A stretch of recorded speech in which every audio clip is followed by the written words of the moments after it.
التفسیرات الاحمدیہ، شیخ احمد ملا جیون جس نے نور الانوار لکھی ہے، یہ اورنگزیب بادشاہ کا استاد ہے. بہت سادہ بزرگ تھا، بیوی بہت زوراور تھی، غصے ہو جاتی تھی تو گھر سے باہر نکال لیتی تھی. ایک دن اورنگزیب کو کہا یہ بادشاہ ایک بریگیڈ فوج تو دے دو. حضرت بس دے دو چاہیے. اور تو شاگرد تو اس نے کمانڈر کو کہا ایک بریگیڈ لے کے ساتھ چلو. یہ آ گیا اور بریگیڈ پیچھے پیچھے اپنے گھر لے آیا اور بیوی سے کہا آؤ باہر میدان میں آؤ، فوج آئی ہوئی ہے. اس نے کہا جب فوج چلی جائے پھر دیکھو گے کتنی پٹائی ہوگی تیری. کتنے دنوں تک فوج حیران پریشان کھڑا ہے کہ یہ خدا ہے سو کو بس کہ یہ فوج کھانا مانگے گی، یہ فوج قضاء حاجت کی جگہ چاہیے، فوج کیسے رکھو گے؟ یہ چلے جائے پھر تماشا دیکھ. ڈنڈا برتا رہا خدا پہ زور اور تو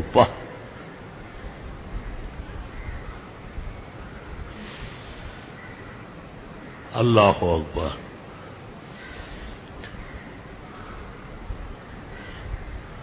اللہ اللہ. حج کرنے چلا گیا تھا. یہ نور الانوار کا لکھا ہے شروع میں نے کہ حج کے سفر میں لکھا ہے. تو وہاں عرب بادشاہ کو پتہ چلا کہ ہندوستان سے ایک عالم آیا بہت قابل ہے، روک لیا ان کو. اورنگزیب کو ان سے بہت زیادہ محبت تھی، بہت پیارے استاد تھے، اکثر ساتھ رکھتے تھے، کی باتیں سنتے تھے، علم میں بہت آگے. تو بادشاہ نے ان کو دو چار خطوط لکھے لیکن یہ آئے نہیں. کہا چھوڑ بادشاہ، ہندوستان کو کیا کرنا ہے، مدینہ ٹھیک ہے. بادشاہ نے فوج بھیجی اور ان کو کہا کہ پہلے تو منت سماجت کرو، پیر پکڑو، ہاتھ جوڑو، خوش کرو، نہیں آئے تو پکڑ کے لاؤ. اللہ اکبر.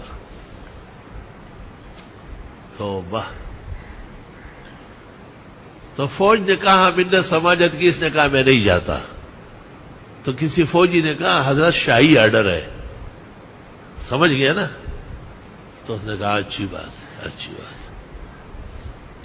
جوتے ووتے لے کے کپڑے لپیٹ کے فجر کی نماز سے پھر کہیں بھاگ رہا تھا، ایک فوجی نے پکڑ لیا. کہاں جا رہا ہے؟ اکٹھے چلے گئے. کہا اچھا پکڑا گیا؟ میں کہاں پکڑے گئے. کہا چلو کوئی بات نہیں اب جاؤں گا. جب واپس آیا اورنگزیب نے بہت خوشی منائی، بڑی بڑی دعوتیں کی.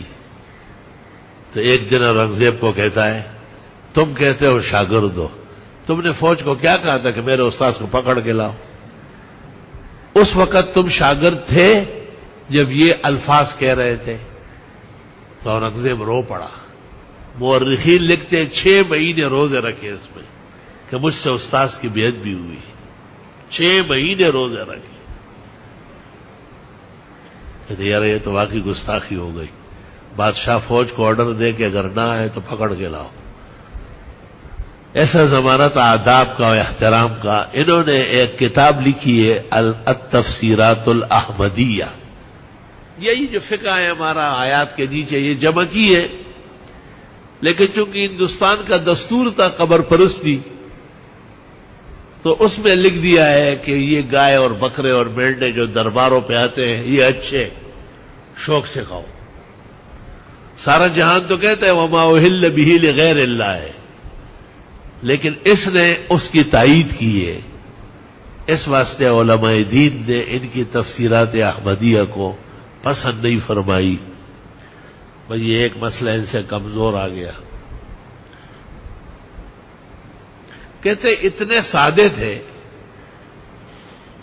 کہ کچھ لوگ ان کے پاس آئے اور ان کو کہا کہ حضرت یہ جو مشہور ہے نا کہ چھوٹے چھوٹے بچے گم ہو جاتے ہیں. انہوں نے کہا ہاں بچے گم ہو جاتے ہیں بھائی، بہت بچے گم ہوئے. کہا یہ جو جونپور کا پل ہے یہ پل سویرے آ کر کے بچوں کو کھا جاتا ہے. او ہو تو بڑا خراب پل ہے، بچوں کو کھا جاتا ہے. کہاں کھا جاتا ہے؟ تو پھر کیا کرنا ہے؟ کرسیاں خریدنی ہے اور باندھنا ہے. کہا پھر نہیں آئے گا؟ کہا بالکل ہل ہی نہیں سکے گا. جمعے کے خطبے میں اعلان کیا کہ آج کل اور بہت زمانوں سے ہم اور آپ سنتے تھے کہ چھوٹے بچے گم ہوتے ہیں، کہاں چلے جاتے ہیں.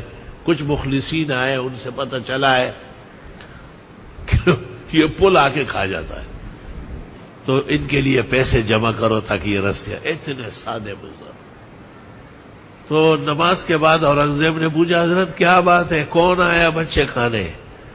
کہا جونپور کا پل آیا، سن نہیں رہے ہو کیا؟ تقریر میں تو کہا پل آ سکتا ہے بچے کھانے؟ کہا میرے نزدیک پل آ سکتا ہے، مسجد میں آ کر مسلمان جھوٹ نہیں بول سکتا ہے. ان لوگوں نے آ کے کہا ہے مجھے مسجد میں بیٹھ کر. سادہ تھے یا اللہ والے تھے؟ شیخ احمد جونپوری، جس کو ملا جیون کہتے ہیں.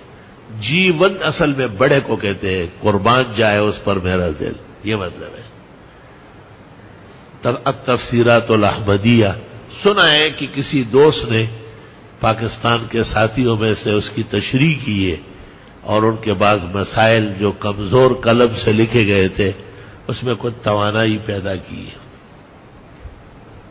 ہمارے پاس تو وہی قدیم نسخہ ہے.